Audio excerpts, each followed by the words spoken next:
अस्सलाम वालेकुम स्टूडेंट्स। आज मैं आपको लेसन 17 में कारक के बारे में बताऊंगी कि कारक वर्ड होता क्या है या कारक कहते किसे हैं। आप सभी जानते हैं कि हमारे सेंटेंसेस को जोड़ने के लिए छोटे छोटे वर्ड्स की ज़रूरत होती है। जैसे हम कहेंगे कि मैंने आपको पढ़ाया, ने लफ्ज़ रहा, मैं पढ़ाया आपको, तो एक ये अधूरा है। आप काम किया, तो एक उसमें हमने ने नहीं लगाया है कि आपने काम किया। तो ये वर्ड्स जो हैं ने, से, पर, के लिए, से, ऊपर, पर, ये सारे जो वर्ड्स जो हैं वो कारक कहलाते हैं।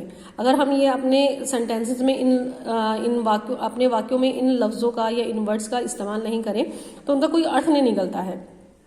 तो वाक्य में प्रयुक्त सभी पदों को एक दूसरे से संबंध होता है, तभी उसका अर्थ निकलता है।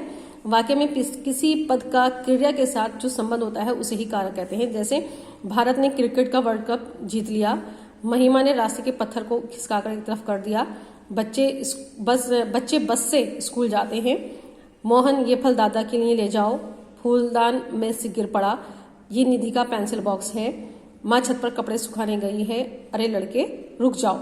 तो जो रेड कलर के आपके वर्ड्स यहाँ दिए हुए हैं तो ये कारक हैं। जैसे महिमा ने रास्ते के पत्थर को खिसकाकर एक तरफ कर दिया। अगर हम इसको कहें कि महिमा ने रास्ते पत्थर खिसकाकर एक तरफ कर दिया, अगर के और को ना लगाएं हम तो इसका कोई मतलब नहीं निकल पाएगा। जैसे अब हम ये कहेंगे भारत क्रिकेट वर्ल्ड कप जीत लिया, तो जब तक हम ये नहीं कहेंगे ने भारत ने क्रिकेट का वर्ल्ड कप जीत लिया, तो ये सेंटेंस तभी पूरे होंगे जब हम ये वर्ड्स लगाएंगे और इन्हीं को हम कारक कहते हैं। आइए अब देखते हैं कि कारक की परिभाषा क्या है। संज्ञा या सर्वनाम के जिन रूपों से उसका क्रिया या वाक्य के अन्य पदों के साथ संबंध प्रकट होता है उसे हम कारक कहते हैं। अब यहाँ पर आपको समझ में आ गई होगी बात।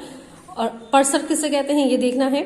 वाक्य में प्रयुक्त संज्ञा या सर्वनाम शब्दों का अन्य शब्दों से संबंध दर्शाने के वाले चिन्हों को परसर कहते हैं।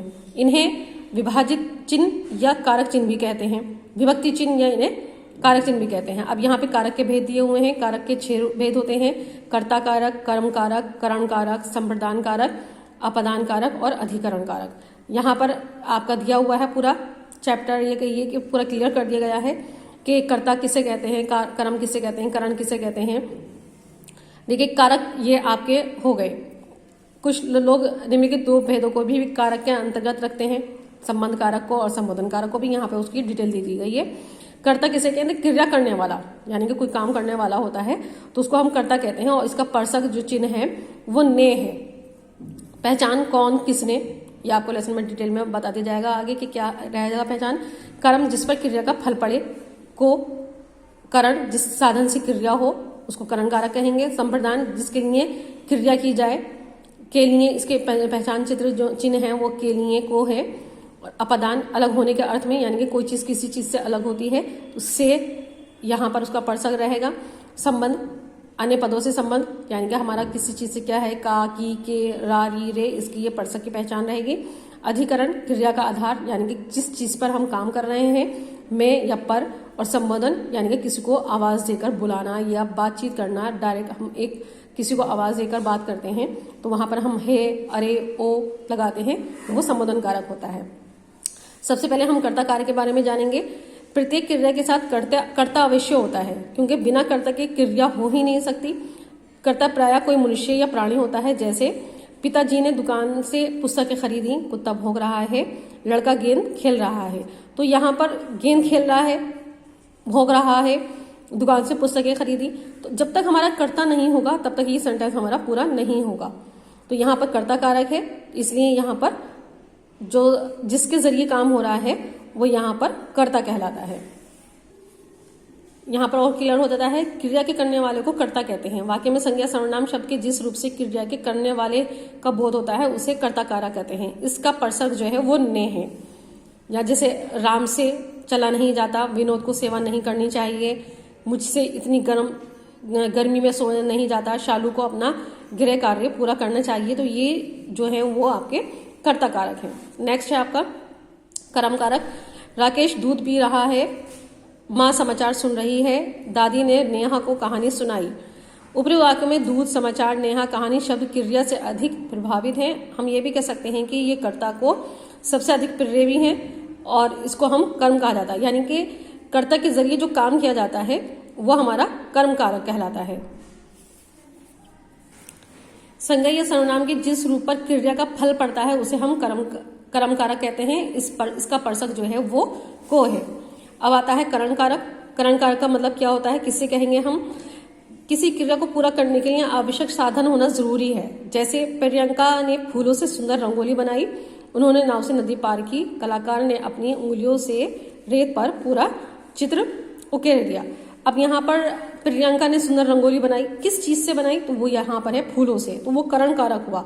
यानी कि किसी काम को पूरा करने के लिए हमें किसी और दूसरी अन्य वस्तु या साधन की जरूरत होती है, तो वो करण कारक में आता है।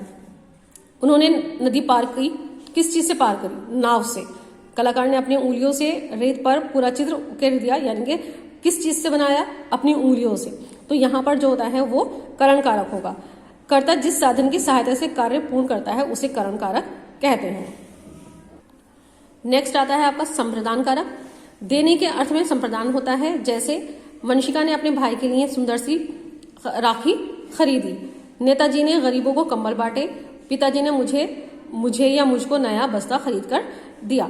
तो यहाँ पर हम संप्रदान किसको कुछ देते हैं या किसी के लिए कुछ लेते हैं, तो वो के लिए को, ये जो है आपके संप्रदान कारक के चिन्ह है। यहाँ पर जो दिया गया है, जब किसी कोई वस्तु सदैव के लिए दी जाती है तो या फिर जिसको वस्तु दी जाती है उसको हम संप्रदान कारक कहते हैं। संप्रदान कारक के पर्षक के लिए के लिए और को इस्तेमाल करते हैं। नेक्स्ट है आपका अपादान कारक। अपादान का अर्थ है जहां से कोई पदार्थ अलग हो। जैसे गंगा हिमालय से निकलती है, करण साइकिल से गिर गया, डाली से सारी चिड़िया उड़ गई। तो यहाँ पर अपादान कारक है, यहाँ से यानी कि डाली से अलग हो गई, ये साइकिल से अलग हो गया, और ये गंगा जो है वो हम हिमालय से निकलती है, अलग हो रही है, तो इसलिए यहाँ पर अपादान कारक है। जिससे कोई वस्तु अलग होती है उसे अपादान कारक कहते हैं और इसका पर्षक से है। नेक्स्ट है आपका संबंध कारक। संबंध कारक किसे कहते हैं ये देख लीजिए। संज्ञा और सर्वनाम शब्दों का जो पारस्परिक संबंध है उसे संबंध कारक कहते हैं। संबंध कारक के पर्षक हैं का, की, के, रा, री, रे आदि। यानी कि ये तुम्हारी घड़ी है, मनीष ने कबीर की पतंग काट दी, वे मेरी नानी का घर है। संबंध यानी कि कारक जुड़ा हुआ है एक दूसरे से, तो वहां पर संबंध कारक रहता है। यानी कि संज्ञा और सर्वनाम शब्दों का जो पारस्परिक संबंध होता है उसे हम संबंध कारक कहते हैं। नेक्स्ट है आपका अधिकरण कारक। अधिकरण कारक किसे कहते हैं, यहाँ पर क्लियर होता है। क्रिया के आधार को अधिकरण कारक कहते हैं। अधिकरण कारक के पर्षक हैं में और पर, यानी कि क्रिया के आधार, यानी कि हम जहां पर काम कर रहे हैं या जहां काम हो रहा है उसका आधार है, तो उसको हम अधिकरण कारक कहते हैं। जैसे कि ये पुस्तक मेज पर रख दो, मैंने पलंग पर चादर बिछा दी है, दादाजी कमरे में सो रहे हैं। तो यहाँ पर मेज पर, पलंग पर, कमरे में, यहाँ पर अधिकरण कारक है। नेक्स्ट है आपका संबोधन कारक। जो मैंने कहा था कि हम किसी को पुकारते हैं या आवाज देते हैं तो उसके लिए हम अरे या ओ या हे का इस्तेमाल करते हैं। तो यहाँ पर आपका जो है उदाहरण है, हे प्रभु हमारी रक्षा करना, अरे मोहन तुम इस समय कहाँ जा रहे हो, अरे तुमने तो कमाल कर दिया। तो ये वर्ड यहाँ पर इस्तेमाल हुए हैं, तो इसका मतलब यहाँ पर संबोधन कारक है। इसकी परिभाषा देख लेते हैं। जिन शब्दों से किसी को पुकारा या संबोधित किया जाता है उन्हें हम संबोधन कारक कहते हैं। संबोधन कारक के पर्षक हैं हे, अरे। इन शब्दों से हमें मालूम होता है कि यहाँ पर ये संबोधन कारक है। आइए अब देखते हैं हम कि हमने इस लेसन में क्या सीखा। करण कारक संज्ञा या सर्वनाम शब्दों का वे रूप है जिससे उसका संबंध क्रिया या अन्य पदों से जाना जाता है। कारक के 8 भेद हैं: कर्ता, क्रम, करण, संप्रदान, अपादान, संबंध, अधिकरण और संबोधन। सभी कारकों के विभक्ति चिन्ह होते हैं, उन्हें पर्षक कहते हैं। कर्ता कारक में ने पर्षक का प्रयोग केवल भूतकाल की ही सकर्मक क्रियाओं के साथ होता है, अन्य कालों में कोई पर्षक नहीं लगता। करण कारक में से चिन्ह का प्रयोग क्रिया के साधन को दर्शाने और अपादान कारक में अलग होने के अर्थ में होता है। यह आपको लेसन समझा दिया गया है। उम्मीद करती हूँ कि आपके समझ में आ गया होगा। अगर इसके बाद भी कोई आपको परेशानी आती है तो आप मुझसे कांटेक्ट करके वो अपनी प्रॉब्लम सॉल्व कर सकते हैं। और इसमें जो भी एक्सरसाइज वगैरह दी गई हैं वो मैं आपको दे दूंगी, आप अपनी कॉपी में कर लीजिएगा और सोचते हुए, अच्छी तरीके से समझते हुए कोशिश करना कि आप एक्सरसाइज खुद से फिल कर लें पहले, और जब मैं उन्हें दूं तो आप उनसे मैच कर लें। अल्लाह हाफिज़।